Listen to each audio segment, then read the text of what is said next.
Ban mlayu-mlayu gawe kaget. Eneng apa? Sewu-sewu kalepatanipun ingkang abdi tadah panuwun.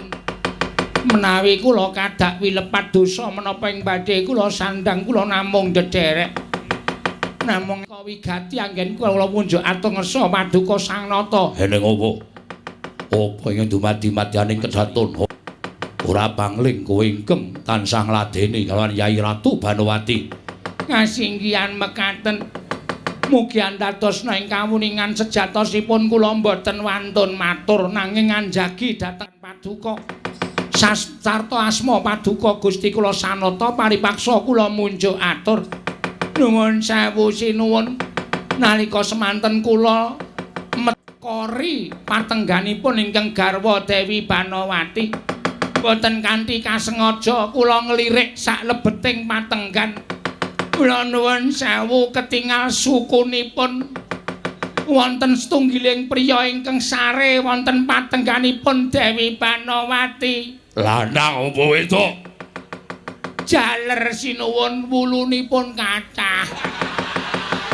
Jaler sinuwun estu kula mboten badhe ngatur dara dawah kalenggak nata ngastina.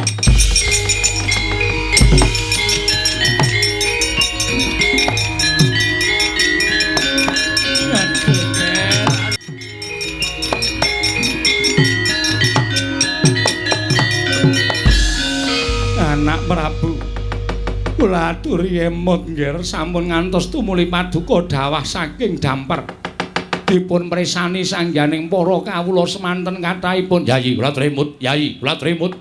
Oh nggih dipun tabahaken penggalipun dipun kiyataken penggalipun mbok menawi menika abdi ingkang matur menika kelentu anggenipun nyawang mangke menawi ngantos abdi menika kelentu anggenipun nyawang dipun kethok jaganipun kemawon sampun damel kodheng penggalih paduka anak Prabu Ngastina. Nggih, kados pundi?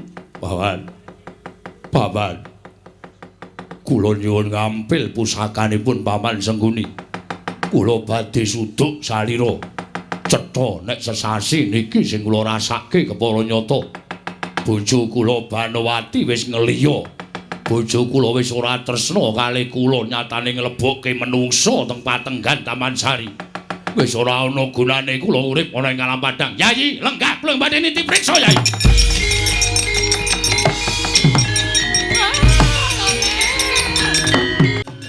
Monggo, Ger, monggo.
Irem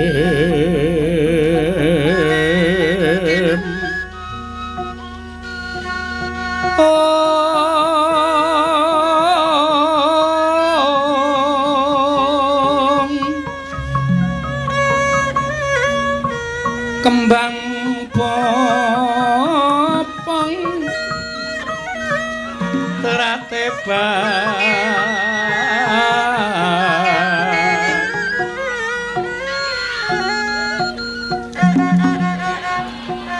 rayungan loma lengkung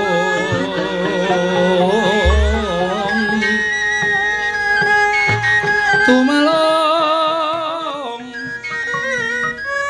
romambat yan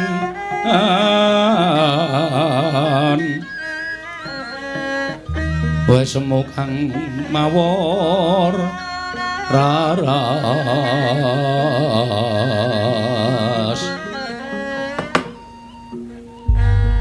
Batobat wong kon nyedak wae kok emoh lho Batobat gayamu kuwi lho mbok yo nyedak kene supaya jagongan iki kepenak kula niku namung abdi nek ngantos kula niku cedak kalih sampeyan nek ana wong presa tersebar gosip sing mboten apik lho Dewi Banowati kok cedak karo Bagong Bagong ki wong kere Bagong ki wong gedhi bal 17 Batobat aku tak takon karo kowe Wangsulana nggih waton ora angel-angel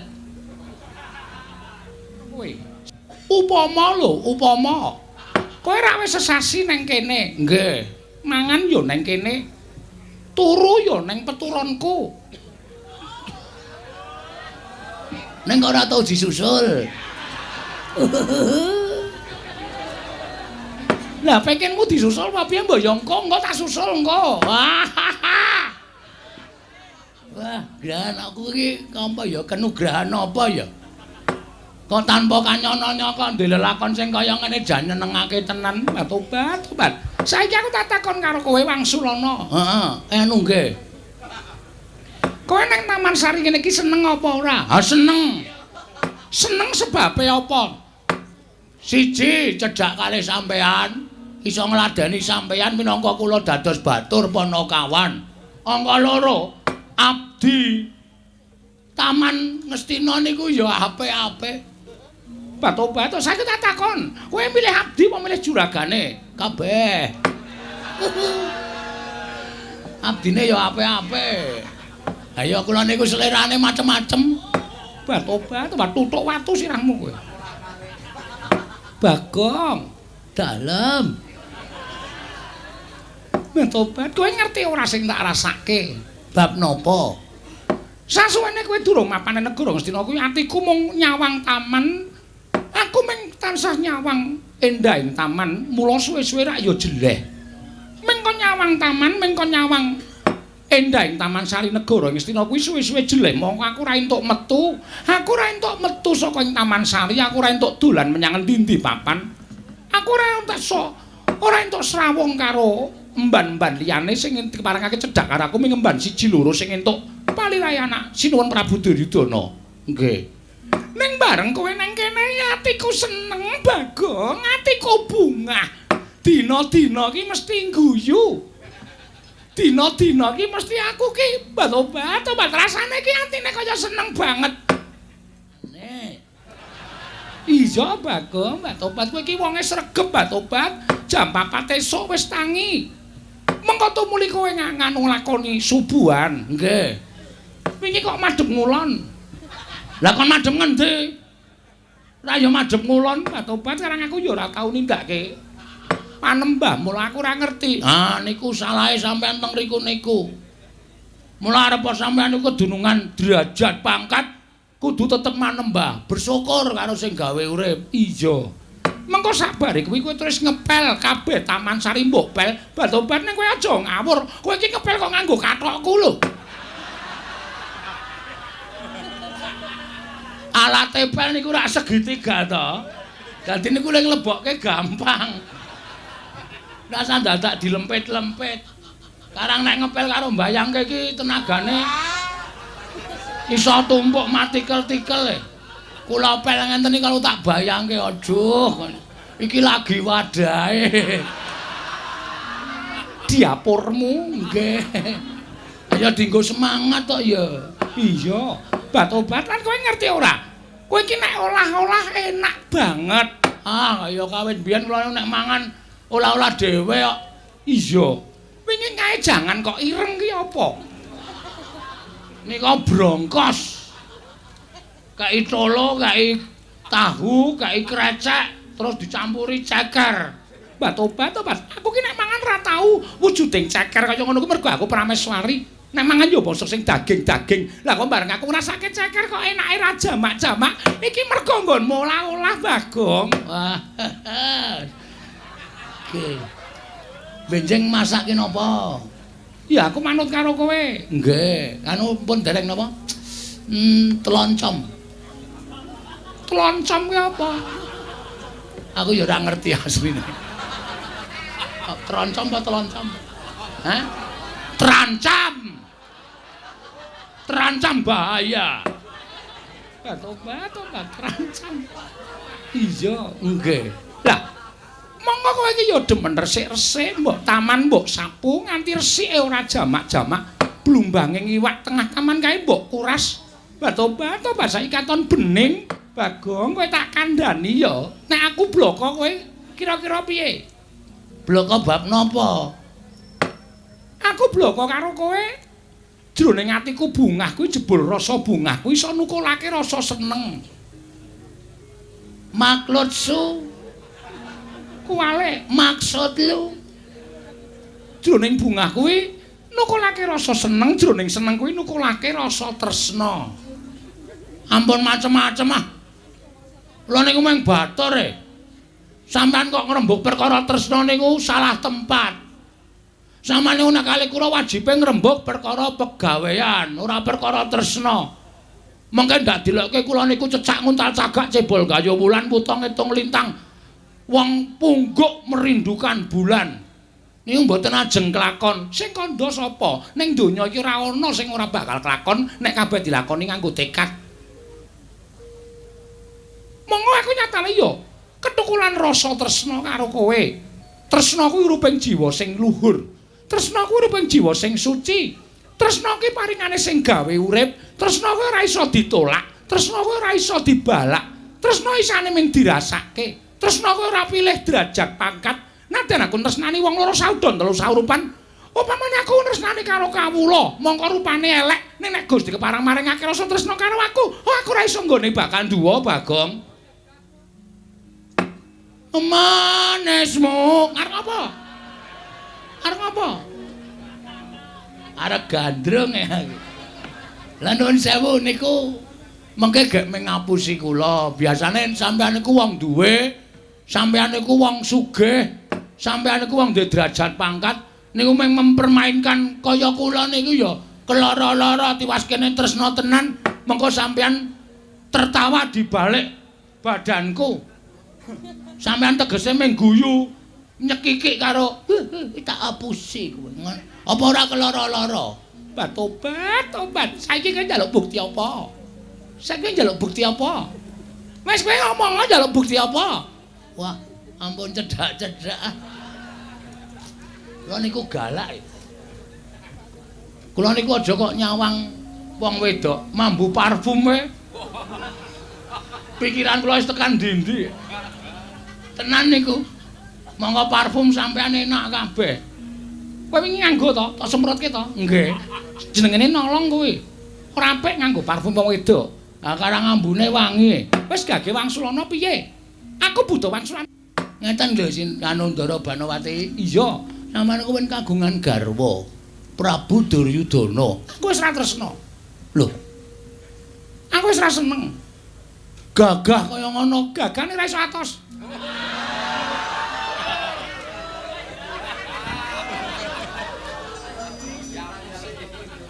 Oh. Dadi masalahe kuwi to. Mula kula mlebu patenggane sampeyan kalih Prabu Duryudana kok teng pundi-pundi teng Slebar. Ana kipas angin jempalik barang. Niku sampeyan nek kagol niku nendhangi napa-napa lho. Ora sembodho. Aku ora tresna. Wah, ha iki. Ha terus sampeyan serius ngendika kaya ngeten niku? Iya tenan. Yakin? Tenan, Bagong. Wah, bojo kula manut sakarepmu. Kula patenane sik. Aja dipateni, Mbah Tobat lagi dinggo lebah. Dagelan kuno. Ning yo piye carane ditembungke? Bojomu diwayuh Banowati no gelem ra? Mesti gelem wong bojomu elek to? Nggih. Bojomu ki mesti elek rumasane elek, diwayuh karo wong ayu mesti gelem. Ngono ora gelem tak tutukane. Aja. Anak kula manut. Tak titipke panti asuhan wae ya. Batobat ayo dititip panti asuhan. Diakoke nek bapakne modar mbokne modar. Wis ngono mawon beres malah ora ragat. Asik lho niku. Saiki kowe piye? Aku butuh jawabanmu, butuh wangsulamu, ndak selak kemrangsang pikirku. Wong turu ya wis ning patunggonku barang kok. Sapenake dhewe mongko nek esuk ya tak gugat kok kowe. Bagong tangi, Bagong tangi. Nggih. Ngene wae. Nek pancen sampean tresna tenan karo sampean ora napa berperan sebagai prameswari. Terus tetep dadi garwane Bagong. Ora ngono kuwi bojo karo wong lanang kok ngadeg gejejer ora basa. Ayo lungguh ngisor. Iya ngestaken dawuh. Mbah Tobat. Menawi kersanipun ngados bangaten kula nang ngestu padha, kula ngestaken dawuh tuku Kang Mas Bagong.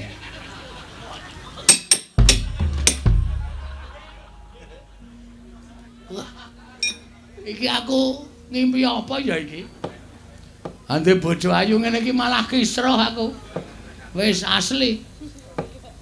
Banowati, dalem wonten dawuh Kakang Mas. Wah, jan kowe tresna tenan karo aku, Diamon. Diajeng. Heeh, diajeng.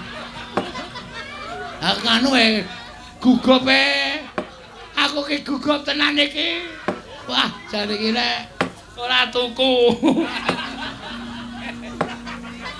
Ora tuku pli kita. Pel kita. Ora bakal kuat aku. Tobat. Banowati. Wonten dawuh. Kowe tresna tenan karo aku. Inggih saestu. Upama aku lara, kula tansah nderek sakit. Kula badhe nyakiti dhateng awak kula piyambak. Upama aku darah tinggi, kula badhe nedha. Iwak kambing sak kata-kataipun. Sepatus kula nggih nderek darah tinggi. Umpama aku asam lambung, kula badhe nedha kecut-kecutan sak akeh men aku ya asam lambung. Kowe dia nek ngono tresna tenan karo kowe ya. Nek aku maem donat. Kula iki badhe ndedha donat sak kata-kataipun. Ame kali loro mboten napa-napa, mboten napa-napa. Nek ngono kowe tresna tenan karo. Nek aku mati, ha saiki iki tekan nggon pati. Nek aku apa jenenge iki? Basane apa? Sirpong, Sirna. Sirna marga mlayu. Marga layu. Kula ya badhe patus margi ning pejah. Nek perlu kula ajeng lalu. Wah, tenan wi. Inggih. Ha saiki upama kowe dhaup karo aku. Inggih. Upama meteng upamane lho iki. Inggih. Sesuk nek anak-anak arep dijenengi sapa wis? Ayo. Menawi sae nggih nunggak semi kalian tiyang sepuhipun. Upami bapake Bagong ya nek upama metu lanang ya dijenengi Bagio. Mah Bagio ki wonge gedhe ning pekok.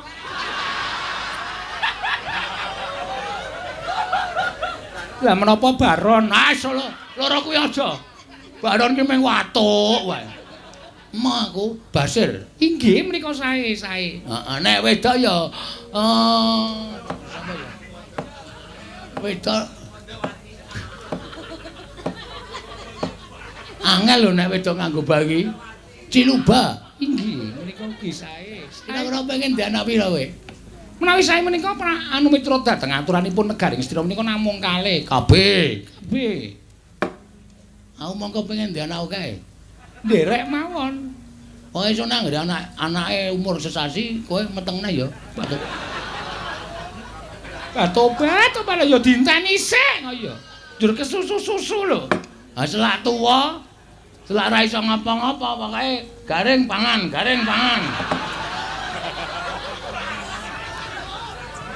Batobat, sago ora? Sagah. Ngono.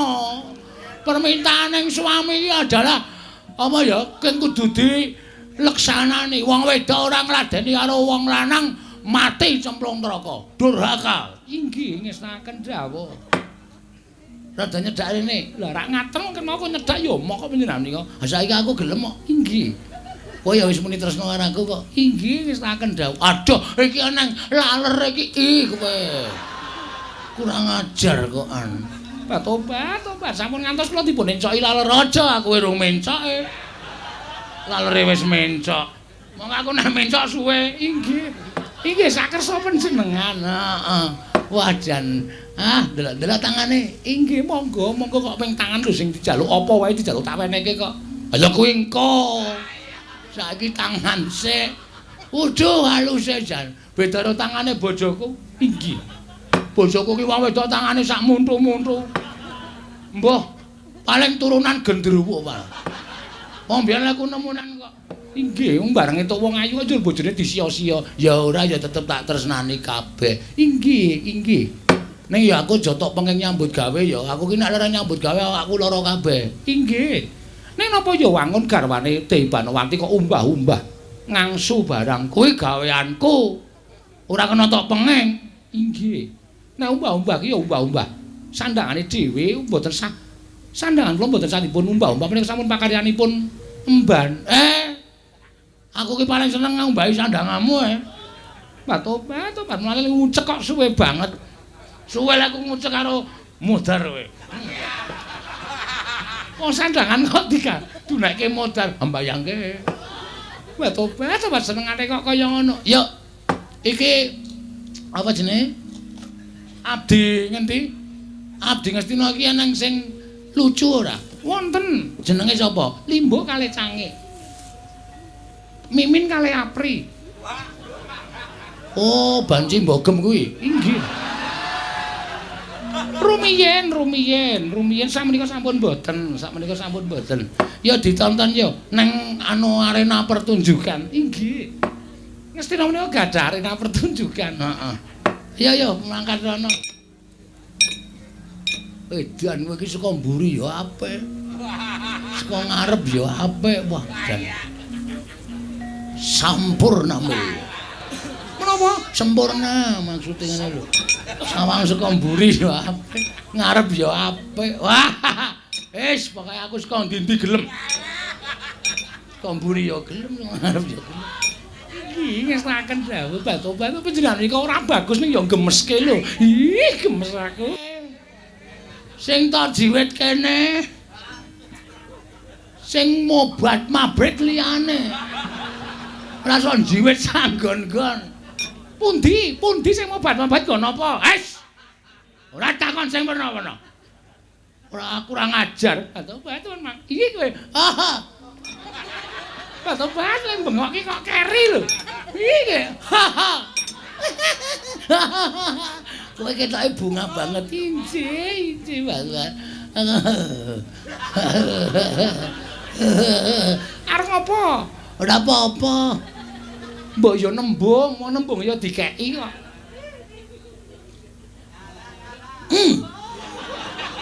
Ngopo? Ngopo pilek apa piye? Wah! Ora tanggap. Ngesun. Enak ya. Pareng mawon ora entuk mergo apa ya. Wong ya karo calon bojone kok. Benjang lepun lijab teng pundi? Kau wae sing murah. Ya, rasa ngedunke. Kau wae sing murah. Mangkat wong loro, seksine golek wong nang jaba. Kunci ngesnaken dawuh. Lho. Ngelimpeh, kurang ajar. Kowe aja ngono, ban cucukane dhewe. Ning nembung. Aku wis nembung ora dikek-keki. Kowe nglali-lali. Monggo, pangenan pundi? Monggo panggenan pundi? Cek aku malah deg-degan e. Kok dadi detak jantungku banter banget aku. Dilegani mung ora njur kendho.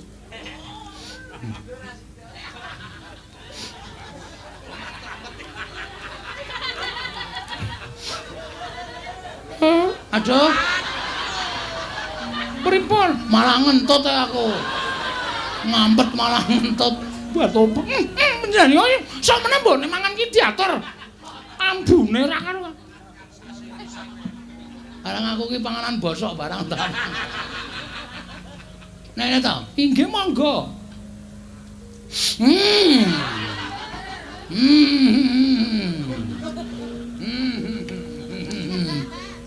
Kok malah lunga lho. Kok malah tindakan ngepuk-puk ingon-ingon. Ndak kurang ajar. Sareh mawon. Tenang mawon. Mengko bakal tekan kono. Dendang. Ya tindakan aja inggih.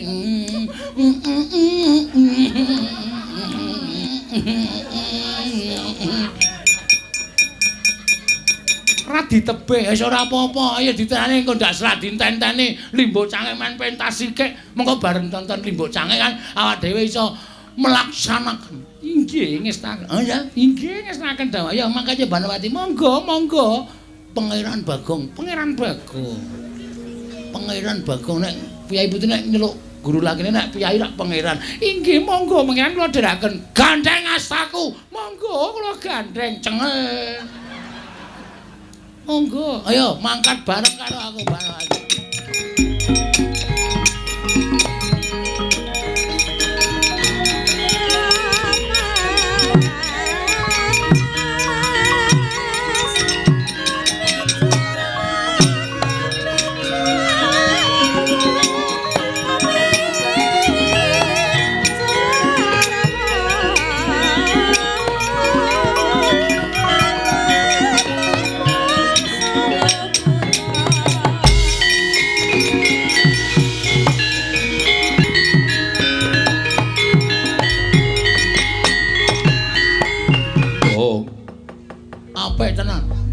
Aku seneng abdi-abdi iso gawe lipur penggalihku. Le pentas bengi iki jan luar biasa. Nggih. Mekaten nyatanipun abdi-abdi negaring Stina ki Lurah. Heeh, wis apik iki. Nek ya kejaba saka kuwi ora ming mikirke senenge ya diajeng. Inggih. Ning kudu mikirke pahite, tegese ngene. Gandeng aku manjing nang taman ki nuwun sewu, aku ki wong lanang sing kleru. Mergo aku neng taman ora bali-bali tur malah aku andon tresna karo garwaning Prabu Duryudana. Pengeten. Iki nek nganti ketratase eneng sing goleki aku. Kurawa goleki aku terus piye? Tobat. Menika gumantung panjenengan nginipun tanggel jawab. Sarta menika minangka dados sarana mbuktekaken tresnanipun Ki Lurah Bagong kaliyan Banowati menika dumugi sepinten. Upami wonten Kurawa ingkang prapta wonten ing taman, panjenengan kedah tanggel jawab. Menawi tresna saestu kaliyan Banowati, aja kok ditatahi bondo. Nadyan nyawa mesti kudu ditatohke. Oke, dos pundi? Oke menika menapa? Oke iki apa ya? Pokoke tak saguhi lah ngono wae. Panjenengan wonten wani. Upami Kurawa badhe ngroyok panjenengan. Tak labuhi pati saka gedene tresnaku karo kowe. Angel golek wong wedok ayu kaya kowe iki. Ora saben dina iso entuk, saben sasi iso entuk, luwe-luwe iso saben taun iso entuk. Inggih. Menawi panjenenganipun Sinten Prabu Duryudana rawuh mriki lajeng nanjiaken dos pundi? Aku emang gumantung kowe. Kowe lahir batin ora tresna karo aku. Prabu Duryudana tekan kene. Terus dangu Bagong ana hubungan apa karo Banowati? Jawabmu piye? Kula badhe matur tresna ning Lurah Bagong. Yakin? Iya, anu inggih. Saestu. Nek ngono ya tak labuhi tenan. Wis kebacut ngene iki ya ngibarate kaya dene wong njegur kari tekan tengah ming kari mlotroke kathok. Nuwun sewu, mundur ya teles, maju ya teles, inggih. Nek ngaten dipun dadaki kula lan panjenengan, wis ngono wae. Nek aku lara, kula nderek sakit. Nek aku mati, kula nderek pecah. Ayu tenan kowe Banowati, wis. Tresna tenan kowe karo aku, inggih. Iki nek nang Ngastina iki le mangan ya apa to?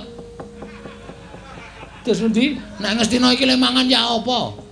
Nuwun mapunten menika dereng tengah dinten. Mangke jam 1 menika siang menika dahar siang. Oh, aku wis ngintir-intir. Inggih dipun ampet kemawon Ki Lurah. Heeh, wis. Kula nuwun sewu. Dewi Banowati kenging Bapa Begawan Durna ingkang sowan wonten ing Taman Sari. Kula nuwun sewu. Kok korinipun dipun kancing? Kula nuwun. Kakang Durna. Pripun? Niki kok wonten sandal jepit tulisane BG.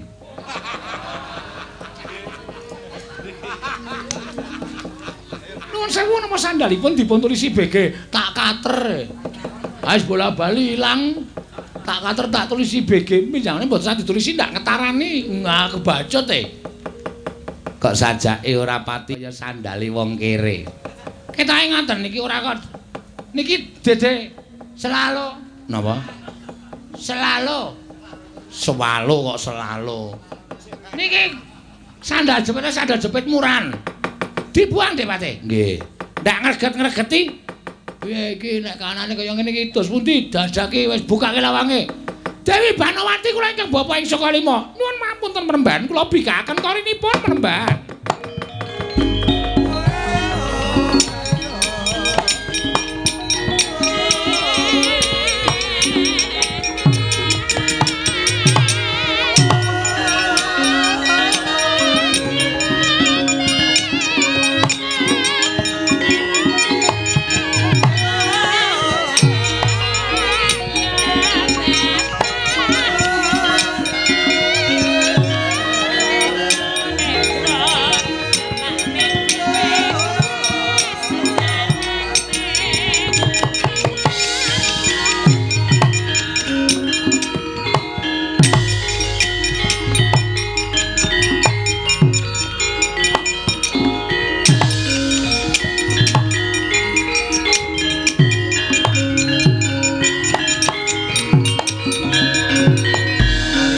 Majaring ratri linenggak jangganira kapisanan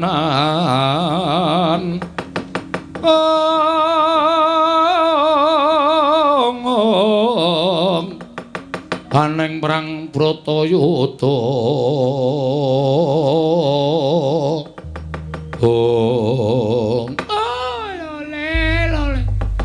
Kenthos waluh gembol manyor-manyor duk ning dungkul wana dadi alas Saraswatiwana. Kula ingkang sowan wonten ing Taman Negari ing Ngastina, Gusti Ayu. Inggih Bawa Nemban, kula ngaturaken bekti kula kunjuk. Oh inggih kula tampi dawah sami-sami. Nuwun sewu ingkang paman ingkang sowan Gusti Ayu.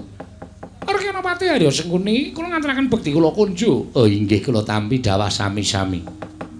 Wonten menapa dene Paduka Rawuh wonten ing Taman Negari Ngastina sajaipun mengku wigati Mremban. Menika ngaten dados ing kawuringan bilih nalika wonten ing parepatan agung anak Prabu Duryudana menika ngantos dawah saking dampar.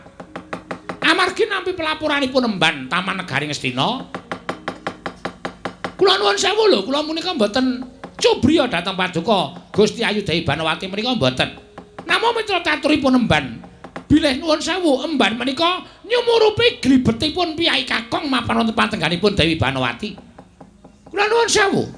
Menapa kepara saestu bilih panjenenganipun Dewi Banowati menika nyingetaken Piyai Kakong wonten ing Taman Sari Negari Ngastina. Kula nuwun sewu lho menika. Tobat. Kula nuwun sewu lajeng emban menika kala wau naminipun sinten kok banget nyamah mangasmaning Banowati. Dipun anggep kula menika wong wadon menapa? Dipun anggep kula menika wong wedok murano piye? Ing atasipun kula menika prameswaripun Alendra, teka kula menika nyingetaken dhateng setunggiling wak priya wonten madyaning taman. Menika mboten kok badhe ngucemaken asmanipun ingkang putra piyambak, nanging ugi badhe ngucemaken asmanipun Sinun Prabu Duryudana. Kula menika saged anjagi dhateng asmanipun Alendra Ngastina lho Penemban. Kula nuwun sewu. Panjenengan kok lenggah kok kaya rada mbungkuk menika nuwun sewu.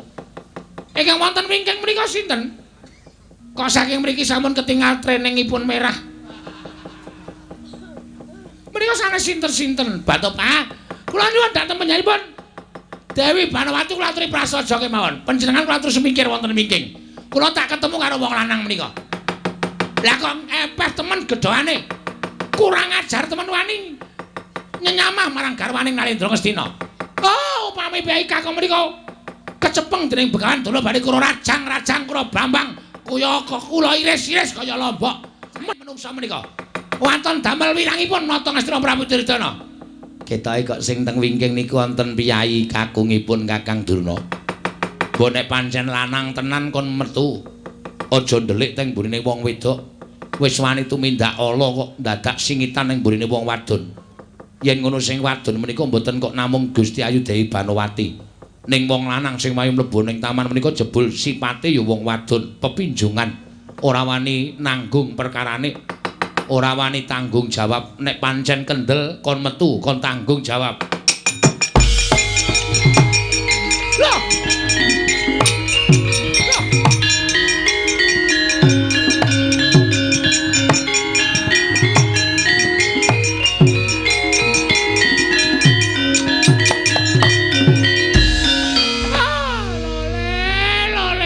Jan.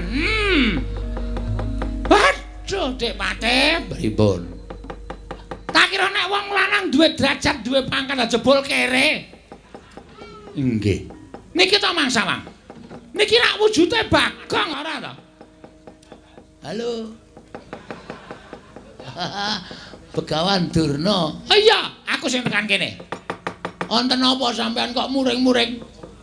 Kowe menungso ora tatanan. Kowe wong randhe hidup isin. Kowe ora ngira karo githokmu. Kena ngapa kowe mapan ning negara Ngastina? Kena ngapa mapan ning taman? Mboten niat kula kok kula ditimbali kalih Dewi Banowati. Hus, ora sak penakmu dhewe. Gusti Ayu nyebute. Gusti Ayu apa? Dewi Banowati niku saniki pun nuwun sewu mengungkapkan rasa cintanya kepada Aye. Aye dengkulmu melacat ora? Karepe piye? Mang takon dhewe. Yayi, wonten dawuh Kang Mas. Lho, rungokke. Aku tekan kene sing dawuh sapa? Kula. Terus aku nginep sesasi iki sing dawuh sapa? Kula. Nang kene aku sing ngladri sapa? Kula. Rungokke. Lho. Lah kok dadi kaya ngono iki kepiye nuwun sewu Gusti Ayu kok dados mekaten lampanipun. Nyatanipun tresna menika mboten saged dipun peksa. Nyatanipun tresna menika mboten saged dipun jiat. Kula menika sampun jeleh mapan wonten negaring Astina lan kula menika pengin sanget lan kula menika tansah tom-tomen menawi kula menika ladosi dhateng pun Bagong. Mila temen Bagong kula boyong mriki sumados samangke ladosi dhateng kula turta Bagong ya pun cundhuk, sampun mathuk, sampun purun ladosi dhateng kula. Ale ora gelem piye? Wong bojone nang omah bisu kok. Nek ngladeni wong ayu mesti geleme lahir batin. Ah ya ora kok rasa dadak omong ngono iki bejane dhewe-dhewe kok. Nah ingatan Dewi Banowati sampun sambung kalian pun Bagong. Sampun penembahan sampun. Menawi ngantos ingkang ngraka menika prisa. Kula badhe matur menawi mboten tresna kalian Bagong. Lho. Yayi, wonten dawuh. Kang Mas disayang. Inggih, saken dawuh.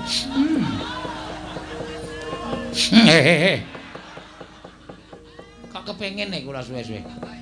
Ah, dapure kaya wungkal ngene kok. Wis diambung wong ayu. Terus sampean negari ajeng napa? Bagong, kowe luput tumrawi negara Astina. Mula kowe wajib tak cekel. Bagong, kowe wajib tak cekel. Mang cekel nek iso. Katresnani kaning pati. Angel golek wong kaya ngene. Padake ora. Wis, kula tak mati tak wujuti. Waduh. Nek gak diru ngapa-ngapa ya aku mati. Lah tobatan mboten napa-napa, mangke menawi panjenengan saged menang ngapa-ngapa wis. Nan. Inggih. Ngapa cungar-cungir pengen kowe? Ora butuh aku. Tumindak sing kaya ngono ora bakal tak lakoni. Kersamu piye Penembahan Dana? Wah, ora gelem bali marang papan dunamu bondo tamak krincong sikilmu. Palebake pakunjaran kowe Bagong.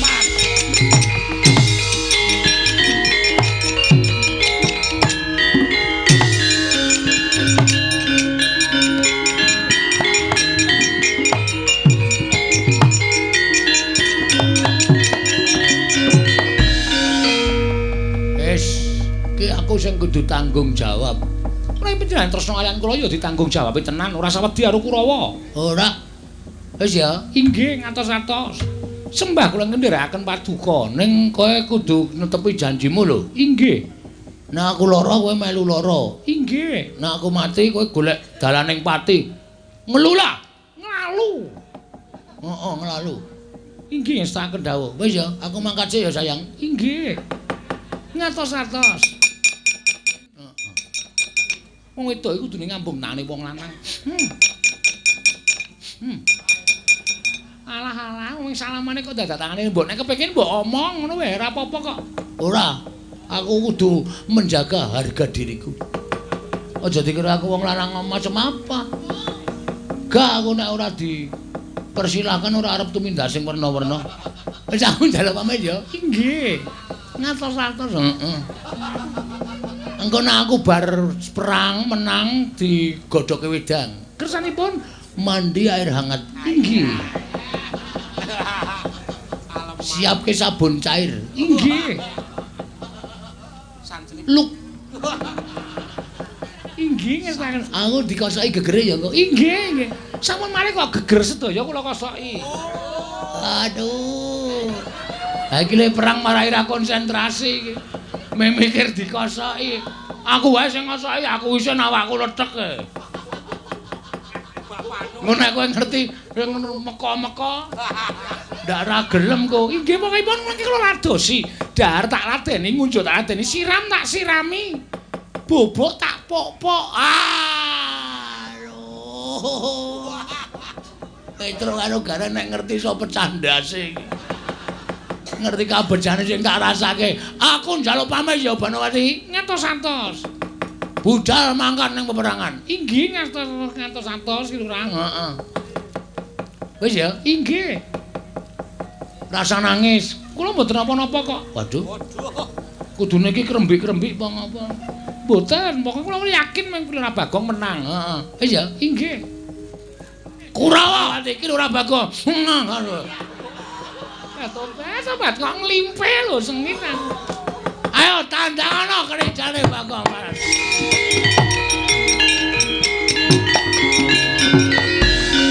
Sri Bala Dewa Narpati duwe nares swara Kresna kalangkung tresnanira marang Jabanon.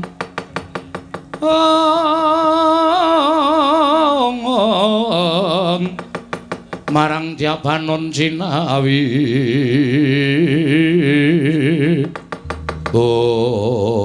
Wah, panus maning jajaran. Kaya ngopo kageting penggaliku bareng aku krungu surak mawurahan manengker gumuruh. Para kawula padha nyebutake yen to Bagong manjing ning Taman Sari Negara Ngastina. Wah, Bagong sajake kok nyamah marang asmaning para Pandhawa. Kowe bature Pandhawa ning ora iso ngreksa marang raharjaning asmaning para Pandhawa. Bagong, kowe kena tak kandhani apa ora? Kowe kena tak kandhani apa ora? Yen kena tak kandhani baliya marang bebener.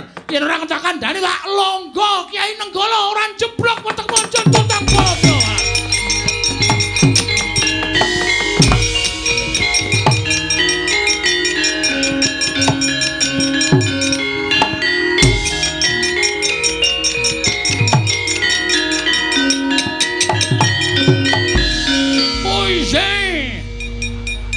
Jagat Dewa Bathara ya jagat pangestu aja to anggap sepele aku Baladewa.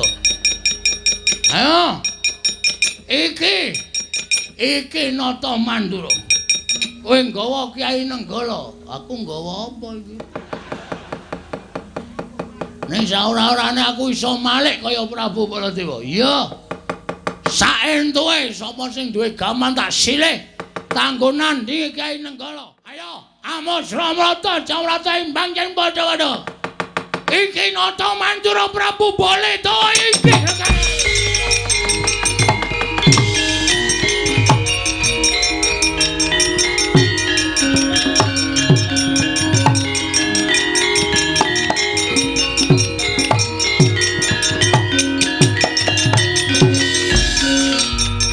Lho iki.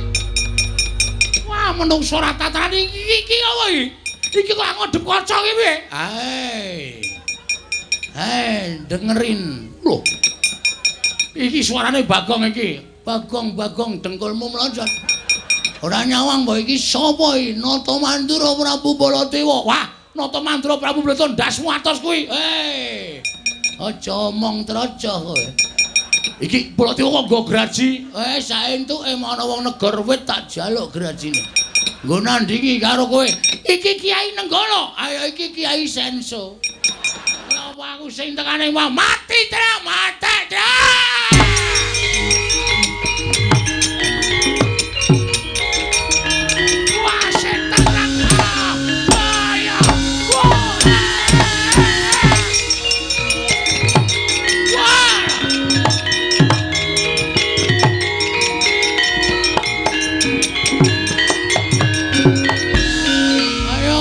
Suramrata Jayamrata.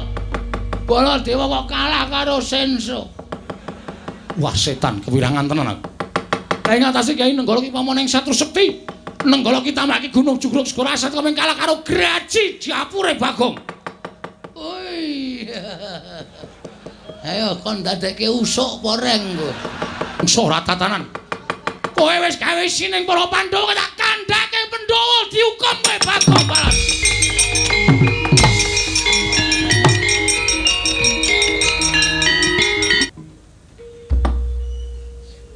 Nuwun sewu Koko Prabu. Dereng sawetawis dangu rawuh paduka. Kepareng orayi para ngaturaken pambagi ana krami kunjuk sandhapada paduka Kanjeng Koko Prabu. Yai. Sampun kula tampi karya bombong raos sing manah. Mboten langkung pareng kula ngaturaken pudya astutinipun ingkang raka kunjuk ngesa paduka Yai Prabu. Kula pundi panglingga murda. Mugi kaskecak nuanggen jengandika lenggah Koko Prabu kawula non sampun boten kirang prayogi biswanipun ing raka ing Ndarawati. Kresna kakangku. Werkudara piye? Raharja utawa aku ngaturke bektiku kunjuk Kresna kakangku. Dimas ndak tampa pangestunipun Kakang Tampanana. Ndak gegem dadekake jimat. Koko Prabu, kula ngaturaken bekti kula kunjuk. Ya, Janaka tak tampa. Pangestunipun Kakang Tampanana. Lho pundi nggo jimat? Koko Prabu bekti kula kunjuk. Ya kembar ndak tampa. Pangestunipun Kakang Tampanana Yayi, kula pundi nggo jimat paripe dayana ing kasantosan. Menika kula pundi nggo jimat paripe dayana ing kasantosan Koko Prabu. Koko Prabu.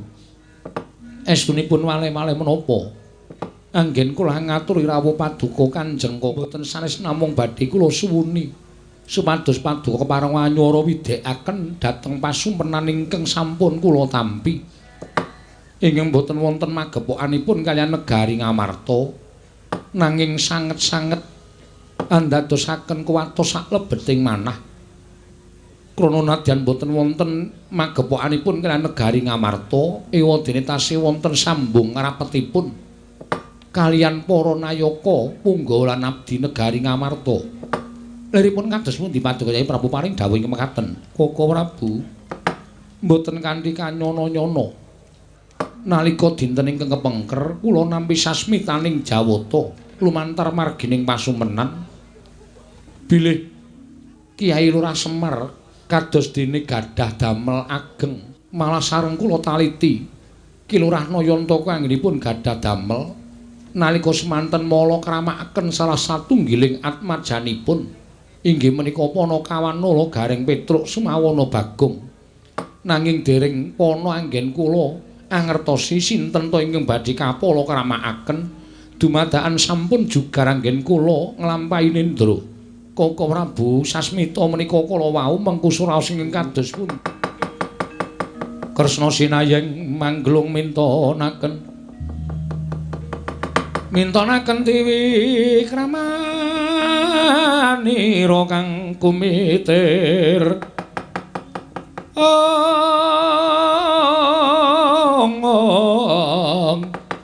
kang kumitirane ngastoane ngasto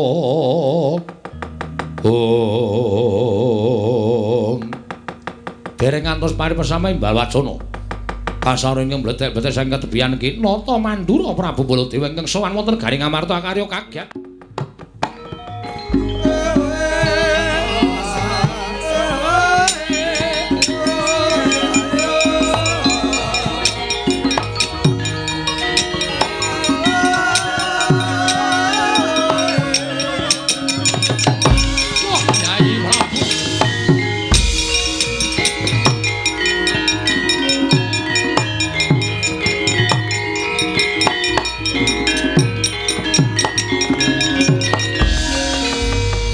Koko Prabu adamel kagiat sotaning manahipun ing Raying Ngamarta. Krana paduka mlajar-mlajar wonten menapa Koko Prabu? Koko Anggone ngopo? Koko Prabu Mandura wonten menapa? Yayi, sewu-sewu kalapatanipun ingkang Raka Tadhawadana. Mugi andhatosna ing kawuningan bilih anggen kula sowan menika mboten saking negari Mandura, nanging kula sowan saking negari Ngastina. Lan menapa ingkang badhe sampun kelampan wonten negari Ngastina badhe kula kunjungaken kersa paduka Yayi Prabu. Wonten menapa negari Ngastina dene paduka paring dawuh ing mekaten Yayi. Nalika semanten ingkang Raka tinimbalan sowan ngrembak perkawis anggenipun Yayi Prabu Duryudana ngrumaosi sawetawis wekdal mboten saged atut runtut kaliyan Yayi Ratu Banowati. Dereng ngantos purna anggen kula ngrembak perkawisipun Yayi Prabu Duryudana kedadak sawanipun nemban. Munjuk atur bilih Taman Sari Negari Ngastina wonten Duratmaka ingkang wantun anggebang Yayi Ratu Banowati. Sareng kula nyataken sinten ingkang boten kejot manahipun. Mugi andhatosna ing kawilingan ingkang wantun telanyakan kurang ajar dhateng Yayi Ratu Banowati. Mboten sami kejawi namung abdi Ngamarta Bagong ingkang sampun damel kucepipun para Pandhawa Yayi.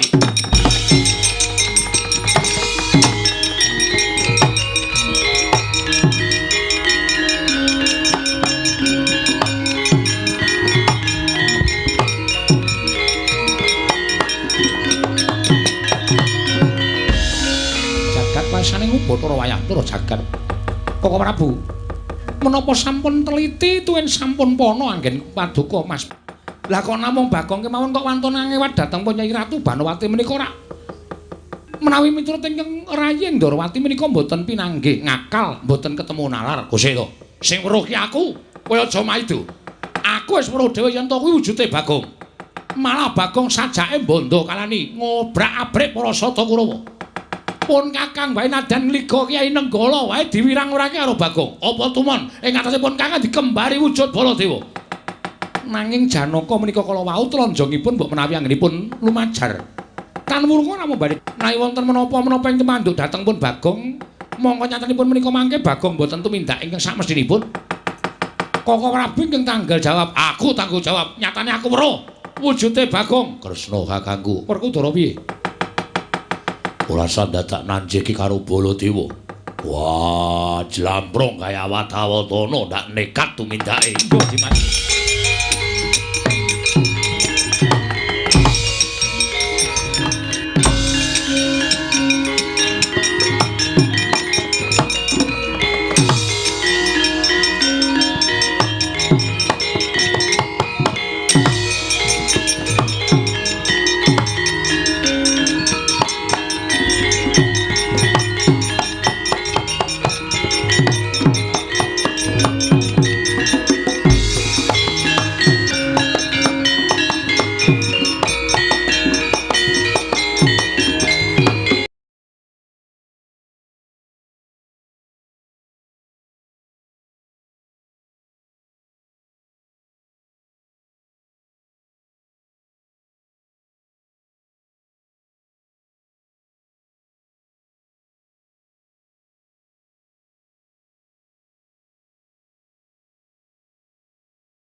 Dereng ngantos paripurna sami mbal wacana.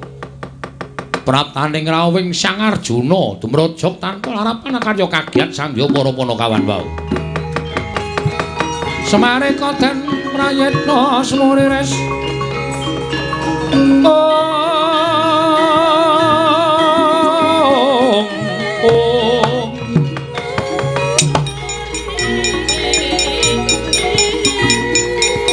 Prasetyane Gandayani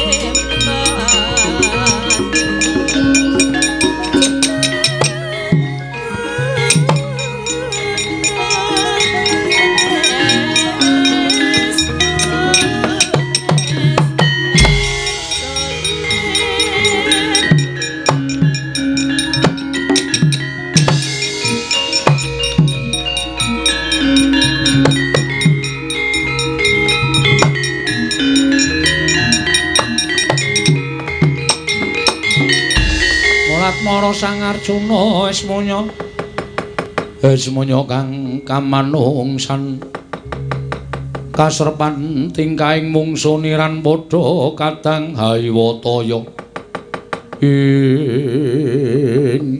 Ndara kula bekti kula nggih Den Semar ndak tampa bekti kula Ndara Nalagaring ndak tampa bekti kula nggih Gus iya Petruk ndak tampa bekti kula Ndara enten apa kok tindake semu kesesa gawe kaget atine Semar Gus Kakang Semar praptaku ana ing kene ora perlu kelawan Kakang Nayantaka ora duwe perlu kelawan Garing apa dene Petruk nanging wigatin aku mung pengin perlu karo Bagong anak kula Bagong pripun ora usah dadak takon sing werna-werna Bagong kon maju kene Mula kawan ora ngabekti karo Bendoro gawe wiranging Bendoro Bagong kon maju kene kowe aja rumangsa kelangan Bagong aku ora sudi duwe abdi jenenge Bagong memirang marang asmaning para Pandhawa lan aku wis ora sudi ditutke dening Pak abdi kang jenenge Bagong malah gelem ora gelem lan ikhlas ora ikhlas Bagong anakmu bakal tak perjaya Kakang Semar mlayu le mlayu Gang wah wis ana ngopo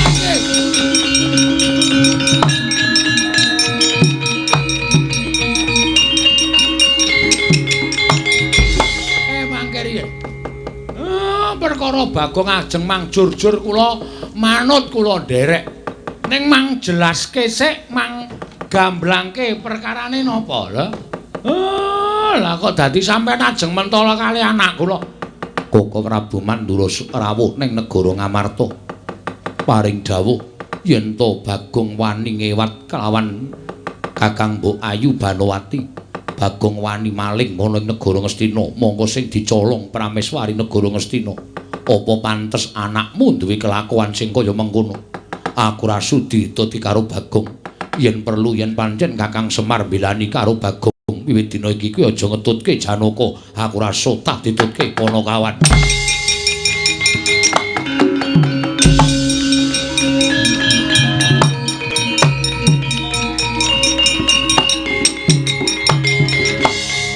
iso to, Pak.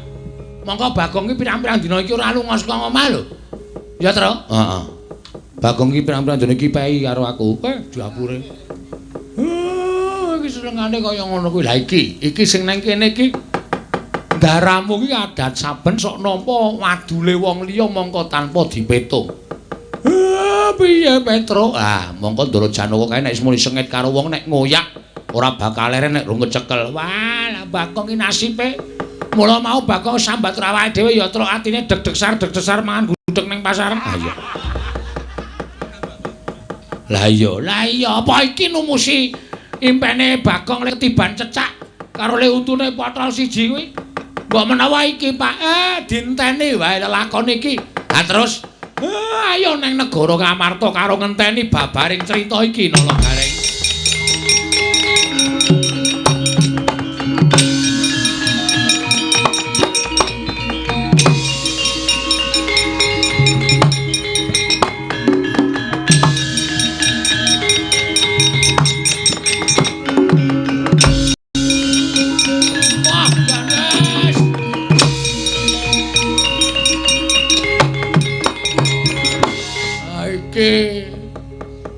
Iki sing tak rasake ket mau gara-gara kemulane aku ora nembang liwung.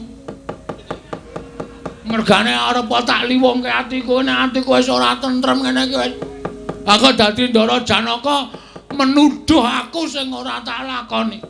Bagong kowe wani nyolong Dewi Banawati. Bagong kudu diikhlaske. Aku ora sudi ditutke Bagong. Nek perlu Bagong tak pateni. Wah, mak tartap. Atiku untung gareng terus mlayu Gong, mlayu Petroyo, mlayu Gong. Mlayu aku. Waduh, doyak Wah, wis monggo kae nek nganti matek aji sapi angin. Mesti kecekel aku iki nek ora nlusup nang alas, nlusup grumbul, nlusup semak-semak belukar. Ora bakal iso slamet aku saka Ndara Janaka iki.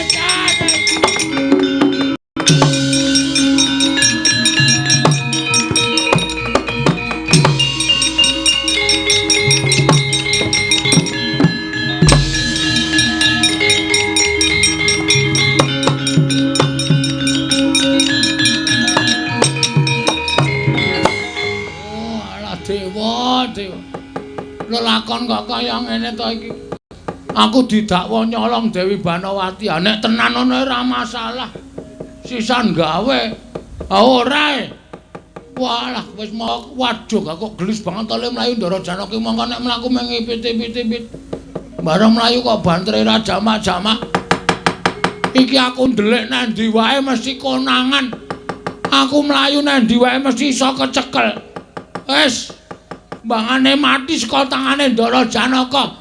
Lho wong aku golek dalaning pati. Napa ketemu kok ya? Dalaning pati iki ya angel digoleki.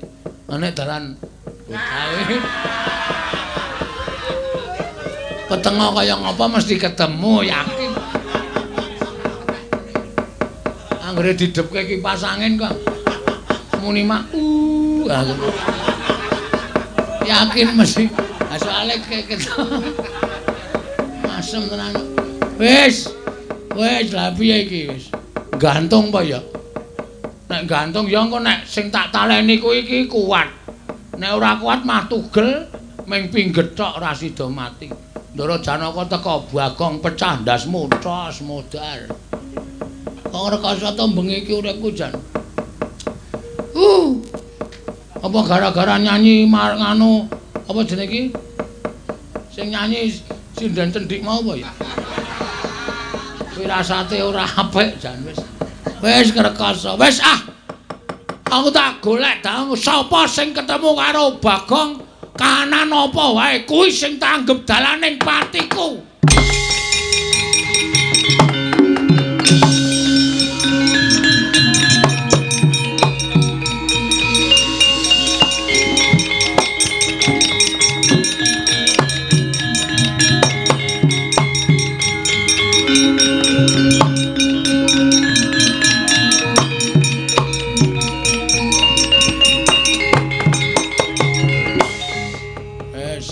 Iki berarti dewa wis ngeparengake nek aku kudu ambyur ning segara.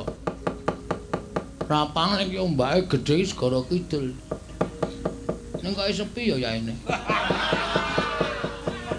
Biasane iki ra ketang siji loro iki seteng sliri ngalor ngidul. Iki kok nyenyet. Do tutup. Oh alah. Ora ana pagerayu jejer-jejer. Wis tumungkula Bapa Ngakasa ibumu Prastiwi nek ora tak cemplunge wis tak niati pokoke mbane aku urip doya-oya Ndara Janaka mung arep dipateni mbuh salahku apa luputku apa dewa kula nyuwun pengayoman dipun bikakaken lawanging kasuwargan nek jare wong lalu iki matine ora nyemplung swarga. Aku njaluk dibukake. Nek dewane pangsulan kuncine ilang. Bacilaka iki manan ora iso dibuka, ora iso nandhi ning terserah wis ben. Nyemplung telenging samudra Kilura Bagong. Mugi-mugi dados sarana seda kula kanthi Kusnul Qadim. Dinampa dening pangawasane Kakang Murwecat.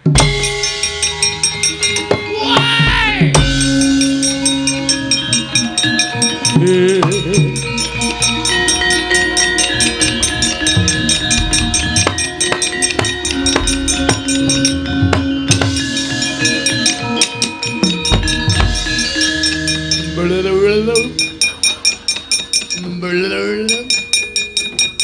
segara iki arep ae enggak iso renang nek kekapyuk ombak dadi klelep. Edan tenan yo.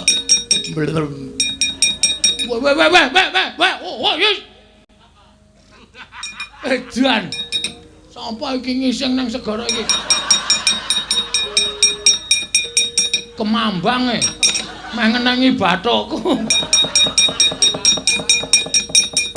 Mangane mesti basa tongseng-tongseng. Ketara atose ra jamak-jamak.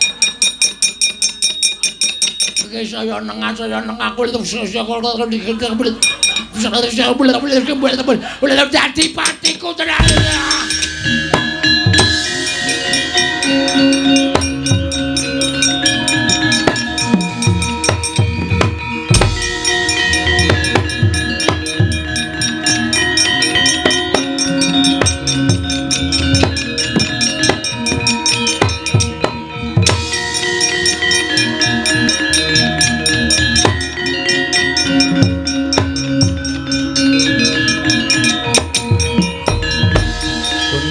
Kanjeng langit kelap-lapaton ler kincang ing risang mawe gandrung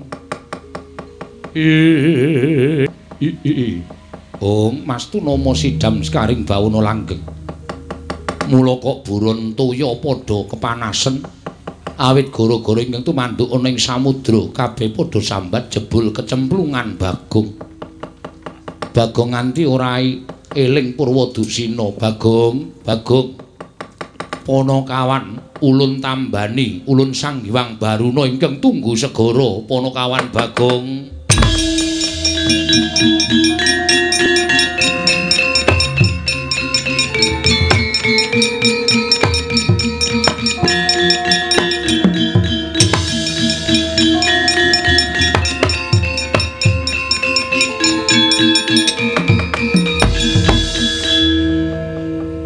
Bagong.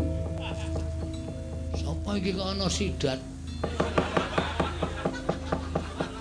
Sidat ulun kuwi mboya sidat. Sidat pleklat sekatat jluntut sentir. Sampean sapa sing tunggu segara kok?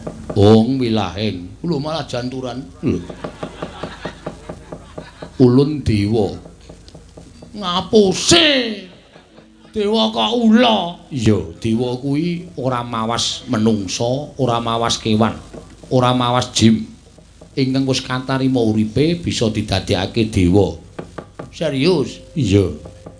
Sapa kowe? Kita takon lawan ulun. Ulun apa ulin? Ulun. Ulun Sang Hyang Baruna. Jenenge ulun apa Baruna? Ulun kuwi aku.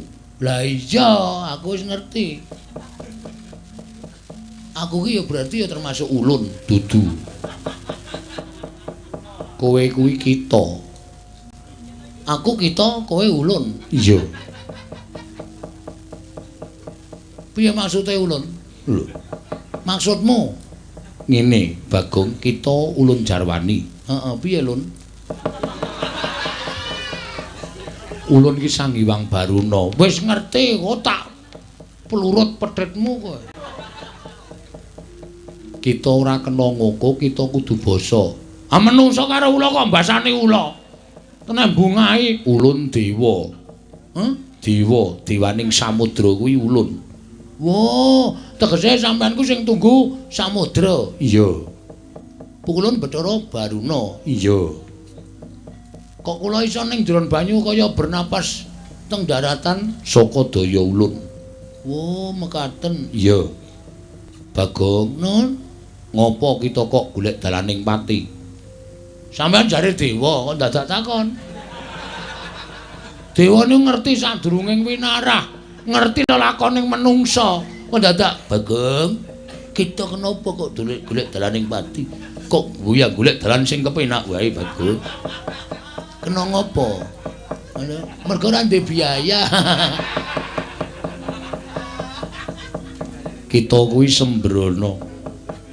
Ulun ngerti apa to sababe kita golek dalaning pati. Sebab apa? Sebab kita dioyak-oyak kelawan bendoro kita. Sapa? Janaka. Apa sebabe kok aku dioyak-oyak? Mergo kita diarani Nyolong Wara utawa Dewi Banowati. Terus asline pripun Pukulun? Asline kula tak takon, monggo kula ora nglakoni lho Pukulun. Asli kula ora tumindak sing ora sak mestine. Arepa rupa kula elek niku aja nganti pakarti kula elek. Rupa elek kena, ning sae-saesane pakarti kula sing apik, sing becik. Iya, kita bener. Bener. Terus pripun iki? Cara jalan keluar pripun? Ngene wae. Ngono. Ngene. Ulun kita dandani. Wujud apa? Aku mau nek wujud wong elek. Aku wis elek didandani elek. Wujud Brahmana. Pendhitane kenom. Ya, enom. Ulun manut lan jeneng kita. Wis gawe dandani. Ya. Ulun bakal paring busana kelawan jeneng kita. Ya, siap. Ulun melu kita malu malah panjenengan ulun. Ulun melu kita apa kita melu ulun? Sing positif dewa kok mencra-mencre. Kita melu ulun. Nah, ngono. Nek kita melu ulun sengsara kita. Ulune uripe plendas-plendus kok. Ngejak wong. Yo, kene ulun dandani. Ngestaken dawuh Pukulun. Manjing lan panjenengan ulun. Monggo Pukulun.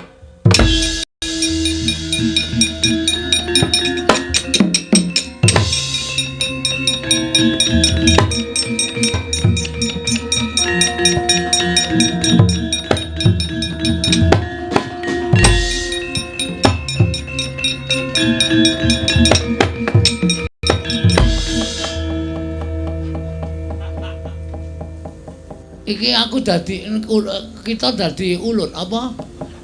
Iki ulun dadi apa kita? Lho. Kita dadi Brahmana. Wah, jan. Ning kok katokan cekak ta iki? Iya. Iki bagus wae elek. Ya mbangane rupa kita sekawit. Lumayan iki. Nganggo topi koboi bareng. Iya. Kita nulun paringi tetenger begawan godho githik. Wah, telek. Wis didandani jenenge elek, mesti rupane ya elek. Mboya, kita kuwi arep rupane elek ning ngampuh digdaya. Wes arep ampuh didane rupane elek percuma. Ora apa-apa, Bagong. Terus begawan godho githik ulun paringi pusaka. Pusakane apa jenenge? Iki wujud watu. Watu apa? Iso dimbanke ora? Ora. Iki. Wah, pucukane ampuh. Iso nggo nyangking apa-apa. Dan cendeli anduk mesti sing bergengkeng. Cendel anduk dengkul kita. Pucukan kok rosane kaya ngono ya. Dianteran kok anggo nggotong watuke kuat e. Ngono aku ki wah wis ora. Wis ora sentosa meneh wis. Aja kok cendeli anduk. Cendeli kathoke medhon. Kita kuwi rembuge Kurangan. Asli kuwi aku ora golo. Fakta. Iya, iya.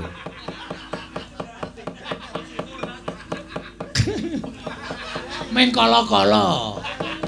Kala-kala sok gleleng, kala-kala sok oke orane. Iya, iya. Dianteran. Nganti asine aku ki sedih. Iya. Kita nggawa iki supaya dadi pusaka nggon kita bakal mbabar lelakon iki aja nganti jeneng kita asor. Merga saka pokale wong kang nyolong ning negara Ngastina membo lan jeneng kita. Mengkono. Ngono ya? Inggih. Aku cemburu karo petite cara baru no jan ketok pengkuh banget e. Kok kaya ditato. Dan ditato bolot. Iya, pantes. gaya tenan. Arep wis tuwa ijek gleleng. Cemburu aku. Iya. Terus kula lek metu saka segara, Kita numpak Pethit Ulun. Ulun nuncalake kita bakal jedul saka segara. ngestakaken dawuh pukulun.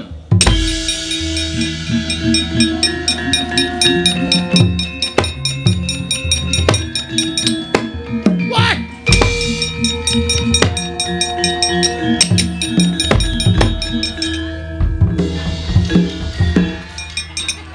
Ngopo kita kok bali? Watune kari goblok.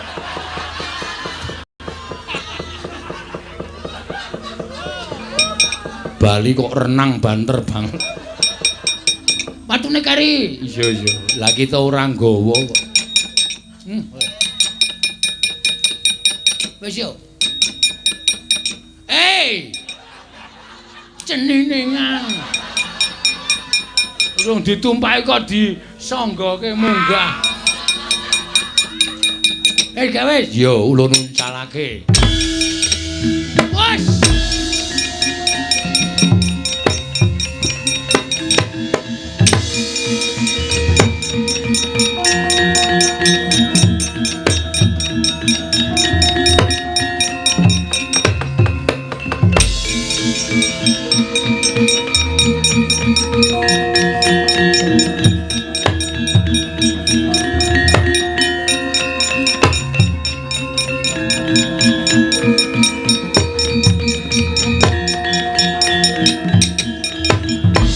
Gunjang kancing langit kelap-lapaton berkin sanging risang mawe gandrung Arjuna wonten paring adawu kesusu kaselak ngrampungi perkara nanging gatanpa pitung liripun kados pundi dene paduka paring dawuh mekaten ndak salah kadohan kowe arep merjaya Bagong merga rasamu mangkel atimu kebranang nalika Kaka Prabu Mandura paring dawuh yen to Bagong wani dadi duratmaka ning taman negara Ngastina.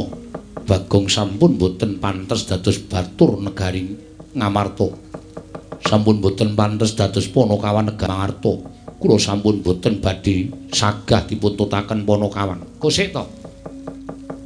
Aku tak takon karo kowe nek nganti Bagong ora tumindak terus kowe wis kebacut mateni Bagong Stranata oyak-oyak Bagong nyemplung segara.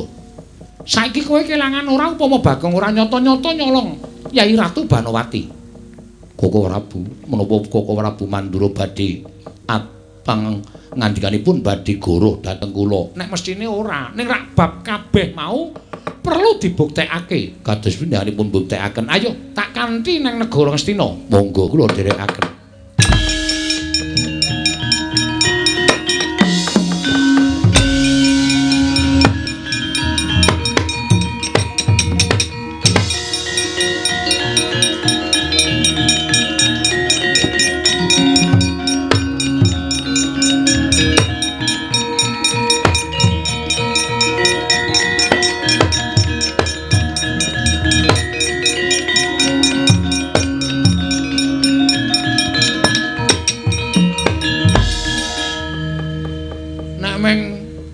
Yang-yangan nang taman iki suwe-suwe jelek ya. Inggih. Ya pipitan ya. Lho. Pipitan dateng pundi wong jenenge Prameswari kok men dijak pipitan. Wes pokoke sederhana tapi mesra. Enggak perlu yang mewah. Inggih. Ora perlu kudu kaya putri ratu kaya Prameswari. Saiki kowe iki dadi bojone Bagong. Bagong iki wong sederhana, Bagong iki wong kere. Nang Giri Kaliyo. Wonten menapa? Yang-yangan. Tobat. Karo ndelok wong. Yo. Mboten mawon kula menawi mikir lepan mboten mawon. Namung sak mangke menika kantun ngentosi nek pancen Prabu Duryudana menika mangke megat kula panjenengan sampun nggadahi sawetahipun kalian kula. Kula dipun dados pangwaosipun Ki Lurah Bagong sawetahipun. Nek Prabu Duryudana ora rawuh mrene megat kowe terus aku diladeni ya? Inggih, mesti langsung. Iki kolorku wis kendho dhewe. Inggih. Nek ngaten kantun tata-tata kemawon. Wis kok tak adepane Prabu Duryudana nek tekan kene.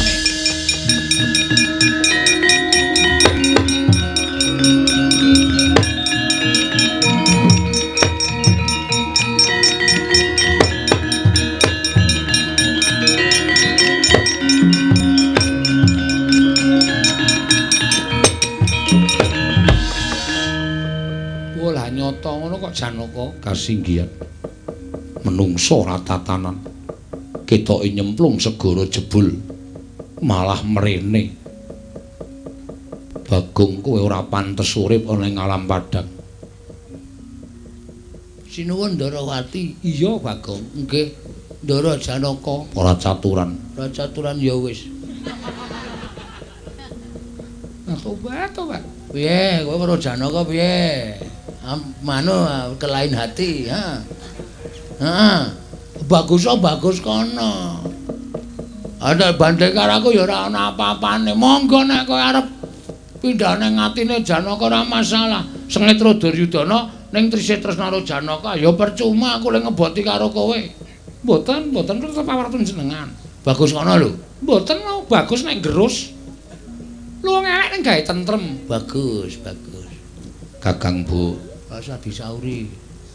Kakang Bu, Aku ora seneng karo kowe. Kakang Bu kok ngendika kaya ngoten. Jelas. Jalanipun menapa? Jarane aku wis ora tresno. Aku milih Bagong mangane kowe. Kowe bagus ning empuk. Mah. Ora gelem. Inggih sagah. Kowe bagus ning empuk.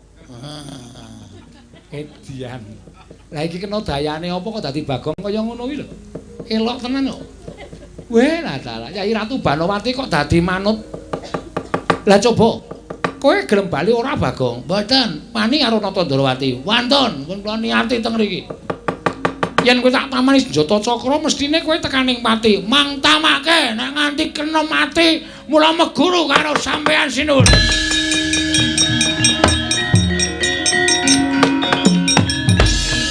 Winatek dening Nata Ndarawati. Parandene senjata cakra datan pulun medal saking kancing gelung kaget kadra wekasan Nata Ndarawati. Jagat Dewa Bathara.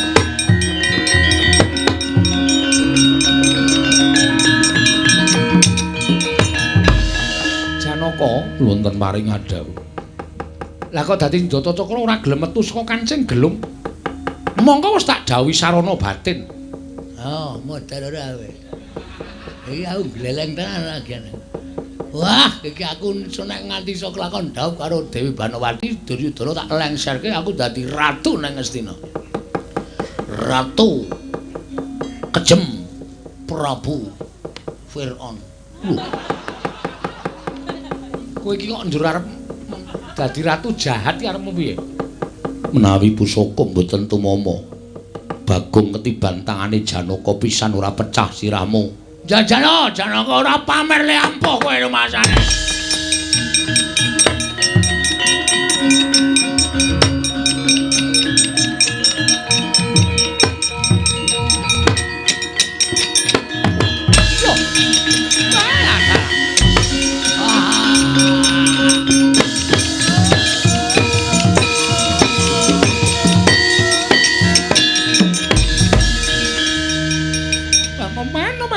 Nyongen. Yugen karo ngobal bantot. Aku iso ora sengaja sok metu dhewe. Tak nggo gerak awakku mak des. Tobat. Santai Dewi Banowati, tak uruse pokoke perkara iki.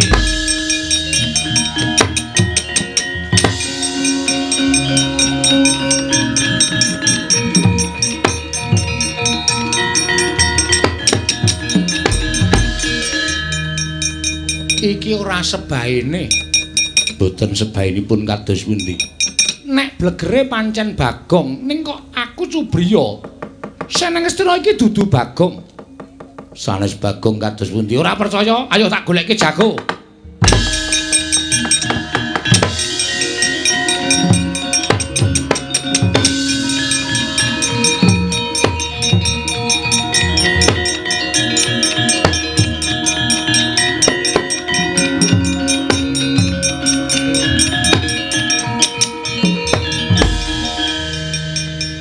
Iki sapa ana pendhita kok nuwun sewu pasuryane kaya dudu wong. Oh, baruna kae kok tak plurut tenan kok. Ngapusi karo aku jare tak dandani pendhita bagus. Lambene kok nganti turah-turah semono. Iki sapa? Pendhita Klayang kabur kanginan. Klayangku. Tak tumpa wingi. Ora usah nyanyi to, jenengmu ki sapa? Begawan Godo Githik. Begawan Godo Githik. Piye? Kok mesam-mesem apa jenengku lucu apa? Ora. Apik lagi iki aku ngerti jeneng Godo Githik. Kuwi arep nggo githik apa? Nggo githik sesuatu. Ora perlu ngerti. Kowe sapa Prabu Kresna? Weh lah. Ampuh tenan iki. Janaka unten dawuh. Takon aku disebut jenenge Prabu menika tiyang kondang. Menawi kalian kula dereng kantenan ngertos. Kowe sapa Janaka? Kowe lagi lara ati ya? Kowe lagi lara ati mergo yangmu dipek wong, ta? Sobat ambiar kowe. Ora usah wedi citra ing janji, jogeti wae. Santai. Kaya jagat timing sak godhong jati jembar kuwi. Anu sak godhong kilor. Sak godhong kilor. Heeh. Maksudnya kedatanganmu ada apa? Ora iki Janaka iki kok ana pendhita kok lucu lho. Omongane iki sarwa ngguyokake. Aku njaluk tulung. Nek njaluk tulung tak tulungi, nek njaluk dhuwit aku ora duwe. Aku njaluk tulung karo kowe. Heeh. Aku kuwi duwe mungsuh jenenge Bagong. Lho. Bagong? Iya. Bagong kok wani ngepek utawa wani kurang ajar karo Dewi Banowati ki ora wangun to? Ora wangun. Lah nek kowe iso mateni Bagong sing eneng negara Ngastina kae, kowe njaluk apa-apa tak turuti. Wis to aja kuwatir. Kowe njaluk apa-apa tak turuti. Njaluk kon nyutke cangkemmu wae tak turuti kok. Apa kon nyutke matamu sing kaya ndok dadar? Ketoke ngerti karo aku. Ora masalah. Nendi sing jenenge Bagong? Eneng kono kae. Aku njaluk tulung, ora nulungi kowe. Aku nulungi Prabu Kresna. Ora sudi nulungi karo kowe. Buat apa? Macem-macem. Tak tulungi Sinuwun Dwarawati. Iya. Begawan Godo Githik. Heeh. Apa kowe? Tumindak ora tau dipikir. Nganti nasibku ketoyong-toyong koyo ngene. Nganti aku nyemplung segara. Waduh.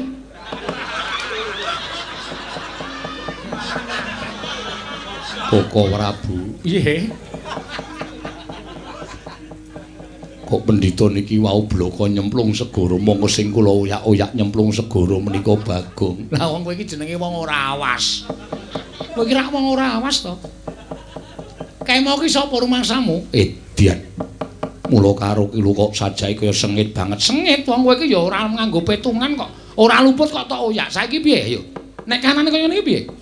Sing dadi pendhita iki mau sapa? Terus sing nang Ngastina iki mau sapa? Lupute sapa? Aku tak takon karo kowe. Aduh, penawi mangke kula saged pinanggih kalian Begawan Godo Githik ingkang sejati. Kula badhe nyuwun pangapura. Lah nek ora njaluk ngapura kowe dosa kowe Janaka.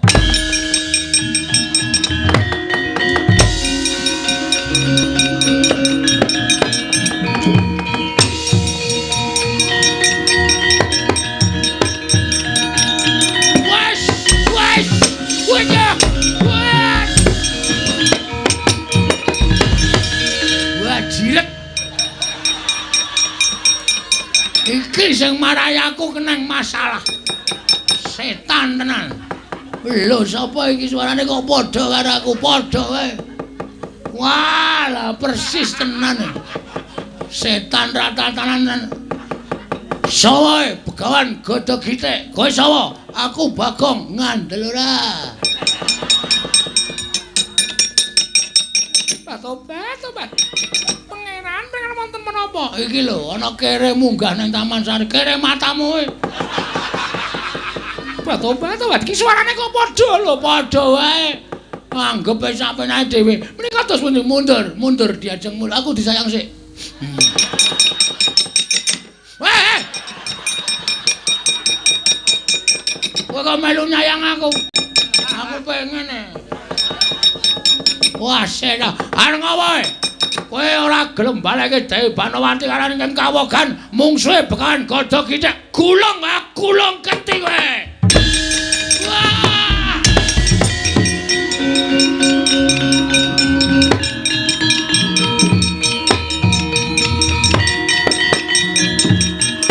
Wes!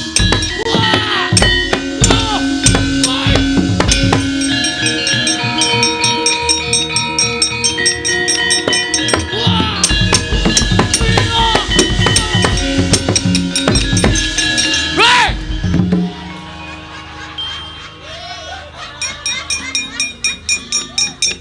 Iki aku kok ngedep pengilan iki piye iki? Lho aku ngedep kaca iki piye iki? Padha e. Engko gak ngedep kaca iki.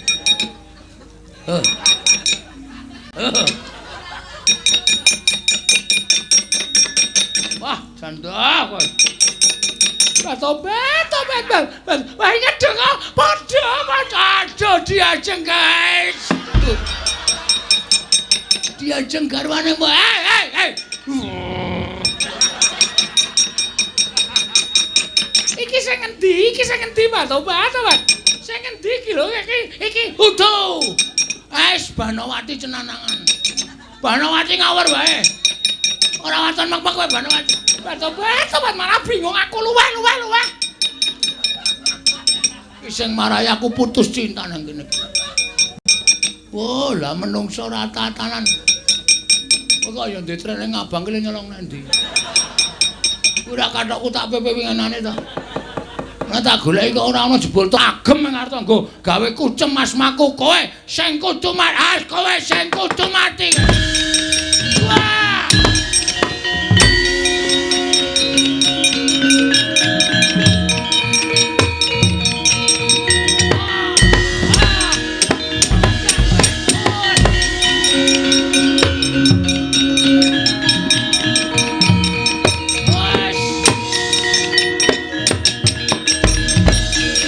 Jongleleng kowe nduwer cangkemmu ya nduwer kok kowe wis nduwer. Mangkel aku ora.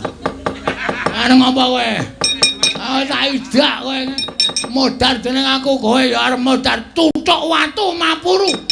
Ora modar aja dundang Bagong. Aku ki Bagong. Wah, ora ngijoni. Banjur nekat ben kowe cerewet bae mate dening aku kowe.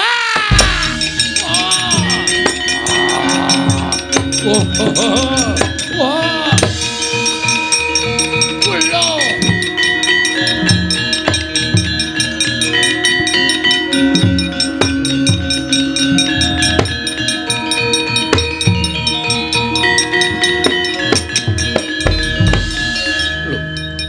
Iki kaya Jim Citrasena.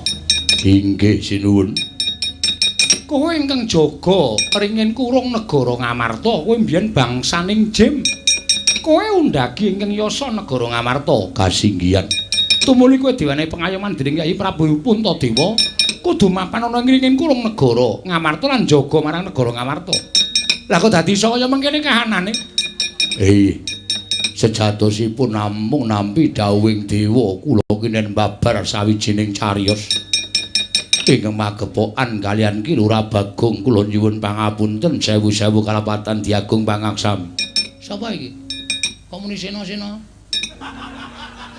Sapa iki? Dalange kok udu.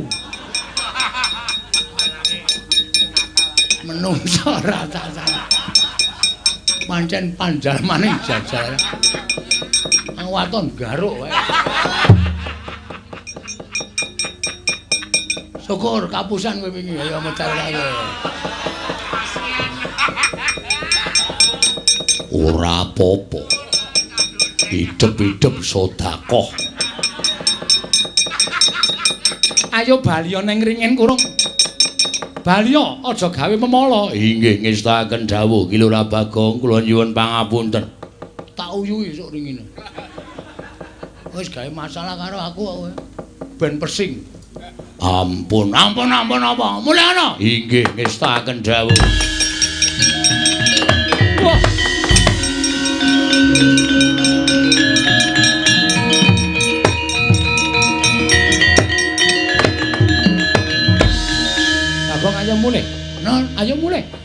ora sane negara Ngastina. Iki Kyai Prabu Duryudana lagi nesu-nesune. Kok Prabu Baladewa lagi duka-dukane merga saka kowe nggone wani ngebang lan Dewi Banowati. Kula niku mboten ngebang, kula niku mboten napa-napa. Kamas. Ora wis. Wis ora biayane akeh kok Mas Kamas. Ora koso. Wis trimo ora wis. Pahit wis.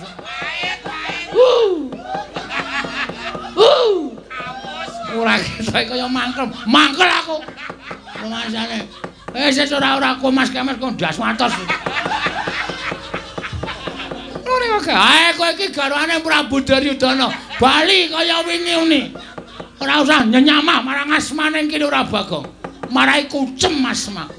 Marai elek asmaku. Mulai. Muara mulo tak obong ndasmu. Lho. Iki Prameswari. Oh iya ndeng lali aku. Konjor. Konjor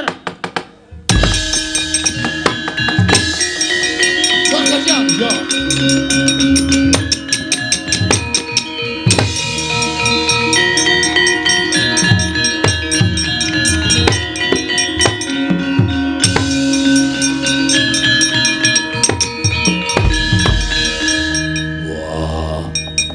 Jlamprong tumindak ora nganggo petung. Bejo dene Kresna kakangku iso madhangake lelakon jebul Jim Citrasena sing gawe lelakon ning negara Ngastina. Mung kepengin ngapokake marang Prabu Duryudana. Dampyak-dampyak lakuning Kurawa sipat barat saka kene.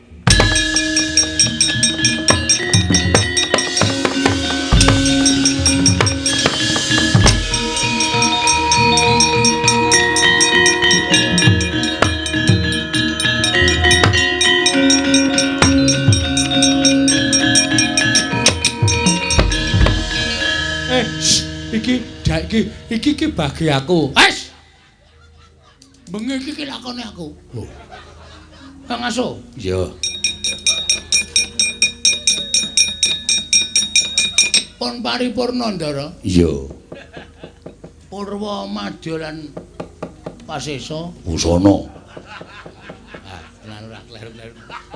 Sedaya menika mening kinarya kaca Benggala. Saben cerita ringgit para sedalu atas menika monggo kula aturi amethik. Ingkang awan dipun bucal ingkang tebih, ingkang sae monggo dipun ugemi sesarengan kinarya sangu anggenipun badhe wonten ing Candhi Prambanan. Semar. Kula. Ini aku malah bingung. Bagong ora entuk kok kula ora entuk dadi peran bengi iki. Sura Sudira Jayane ingkang rat Siwa Brasta teng amping olah Darmastuti. Kinarya Sesanti Jaya Wijayanti kalih sing sambikala sinakena karambaning para Jawata. Suminten bakul tela. Bali sore wau merga ora payu lho. Wah. Cekap semanten crita kula dalu punika menawi wonten lepat kula pribadi lan sakanca nyuwun pangapura. Mugi-mugi Gusti paringa berkah dhateng sedaya kemawon ingkang sampun keparang mresani ngantos dumugi enjang menika Ndara.